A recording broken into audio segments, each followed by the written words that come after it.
A woman watched in terror as an enormous cruise ship slowly bore down on the beach. At first, her husband brushed it off, insisting the vessel would surely change course. But as the massive steel giant drew closer and closer, he frantically woke their drowsy son and sprinted toward the shore. By then, other beachgoers had spotted the horrifying sight and scattered in every direction. Seconds later, the cruise ship plowed straight onto the beach. Carried by the momentum of the waves, the behemoth skidded dozens of meters across the sand before grinding to a halt. While they were still catching their breath and counting their blessings, none of them realized the nightmare had only just begun. Nick had brought his family to the coastal town for their first day of vacation, renting a luxury beachside villa for what was meant to be a relaxing weekend getaway. Nobody could have predicted that on their very first day, they would witness something so terrifying. His wife tried to look up news about the incident online, only to find there was no internet in the villa. Worse still, their phones had no signal either. Nick found it strange, but the sight of their children splashing happily in the pool put both parents at ease. After all, a lack of Wi-Fi was hardly going to ruin their day. That evening, with no screens to keep them occupied, the kids turned in early. Nick and his wife settled into the living room to pass the time with a block building game. Then the doorbell rang. They hadn't met a soul since arriving that morning, so Nick opened the door to find two unfamiliar black men on the step. One of them apologized for the late intrusion, explaining that a widespread blackout had knocked out power across the city. Phones, internet, everything. Sensing potential danger, he said, they had decided it was safer to come back to town. Through conversation, Nick learned that the man was actually Hansen, the owner of the villa. Nick invited them inside, but when his wife Katie found out the two men wanted to spend the night, she objected on the spot. The house was rented, she said. She wasn't comfortable sharing it with strangers. Hansen's daughter Sarah, stung by the blunt refusal, shot back, "This is our house."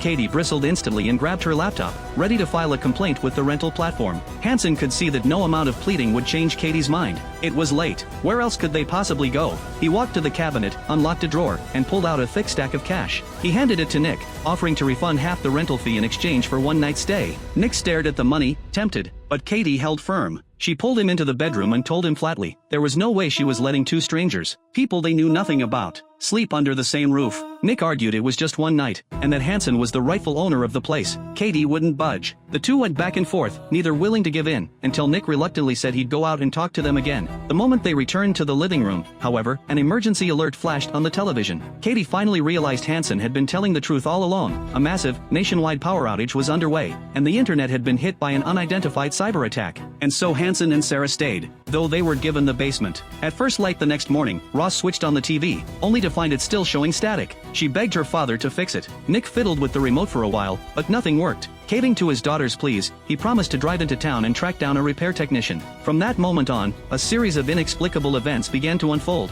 Meanwhile, Hansen drove to a friend's house several dozen kilometers away, hoping to borrow a satellite phone. Ordinary cell phones were as useful as bricks at this point. The satellite phone was his only hope of learning what was happening in the outside world. But when he arrived, the sight that greeted him stopped him cold. The yard was a shambles. Ransacked, as if by looters, the windows smashed in. A sense of dread crept over Hansen. He called out his friend's name, again and again. Silence. The man had simply vanished. With little choice, Hansen began searching the house for the satellite phone. He finally found it in a toolbox in the garage, only to discover, with a sinking feeling, that even the satellite phone had no signal. On his way into town, Nick found the GPS on his dashboard completely useless. Unfamiliar with the roads and navigating by roadside signs alone, he drove on, and grew increasingly uneasy when he realized he hadn't passed a single other vehicle the entire time. Then a woman appeared ahead, waving at him frantically. Nick felt a flicker of relief and pulled over to ask for directions. But the moment he stopped, she lunged at the car, unleashing a torrent of Spanish he couldn't understand and making a strange, unsettling gesture. Nick's skin crawled. He floored the accelerator and got out of there.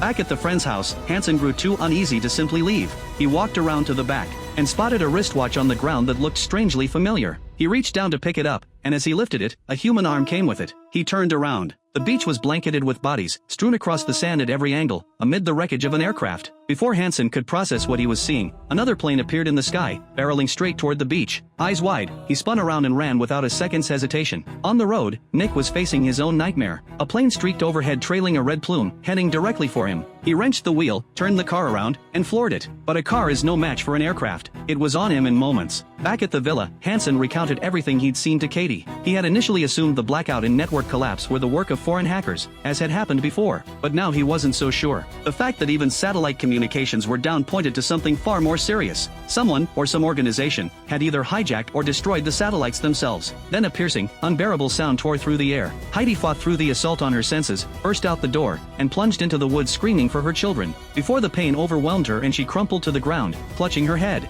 Then then, as suddenly as it had started, the noise stopped. No one could explain what had happened, but the terror was real for Katie now. If Hansen was right, nowhere around them was safe any longer. Nick returned and produced a red card. One of thousands, he said, that had been scattered from a drone overhead. Printed on it was text none of them could read, Arabic. The following morning, Nick's family packed their bags. Convinced the area was no longer safe, they decided to drive to New Jersey to stay with his sister, hoping things would be different there. But they hadn't gone far before they hit a massive traffic jam. Katie got out to investigate and found dozens upon dozens of electric vehicles rear-ended into a standstill, with not a single person in sight. Then she glanced down and noticed the manufacturer's insignia on one of the car doors. A realization hit her. She looked back, and sure enough, another electric vehicle was accelerating straight toward the pileup. She sprinted back to their car, hit the gas, barely dodging the first vehicle, reversed to avoid the second, and swerved out of the way. The electric cars kept coming, slamming into the wreckage as if executing some programmed directive. If Katie had been a moment slower, they would never have gotten out. With the road now impassable, they had no choice but to return to the villa. The strange events kept coming. The next morning, their son Cray woke up complaining that his teeth felt odd. He pressed on one gently, and it came right out. Nick was horrified but helpless. The only road to a hospital was completely blocked. Hansen remembered a friend named Danny who might have the medication Cray needed. Just days ago, he had seen Danny stockpiling large quantities of supplies. But before they could leave to find him, Nick realized his daughter Ross had disappeared. He searched the entire villa. Nothing. Cray mentioned offhandedly that the two of them had found a cabin in the woods the day before. She must have gone back there. Katie immediately bolted into the trees to find her daughter. Cray's condition was deteriorating fast. There was no time to wait. Hansen left his daughter Sarah behind to help Katie search, while he, Sarah's companion Aziz, and Nick drove to Danny's house. Hansen knocked on the door. After a moment, a man's face appeared, but rather than opening the door, he told Hansen and Nick to back up 5 meters. Then he stepped out carrying a hunting rifle. Hansen managed a wry smile and said he and Nick were just checking in on him. No need for all this. But Danny was unmoved. At a time like this, he said, people don't just wander around without a reason.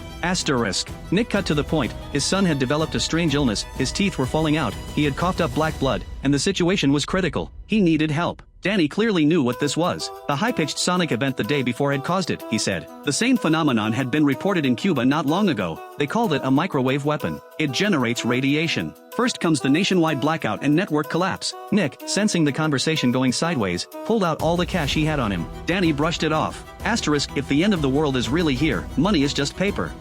He raised his rifle and told them to leave. Hansen drew his own handgun. Nick stepped between them. He appealed to Danny's humanity. His daughter was missing. He didn't even know if she was alive. His son was gravely ill. Every road out was blocked. He was out of options. He wasn't here to cause trouble. He was here because he had nowhere else to turn. Danny studied Nick's face. He looked sincere, not like a man running a con. Something in the plea reached him. He agreed to part with 1 box of antibiotics for $1,000. The moment Nick had the medicine, he gave it to Cray. But as they prepared to leave, Hansen pulled Nick aside with a grave look on his face. The real reason he had come back, Hansen said, was that he had learned something important. A friend of his worked at the Pentagon. That friend had once told him, to destroy a nation, you only need 3 stages. The first, isolation, cut off all communications and transportation. The second, use mysterious attacks and disinformation to terrify the population and break down their defenses. The third stage was civil war. That meant they had to find the fortress his friend had mentioned. It was the only place with underground defensive infrastructure, a bunker built precisely for a moment like this. Back in the woods, Katie and Sarah had followed bicycle tracks to the cabin.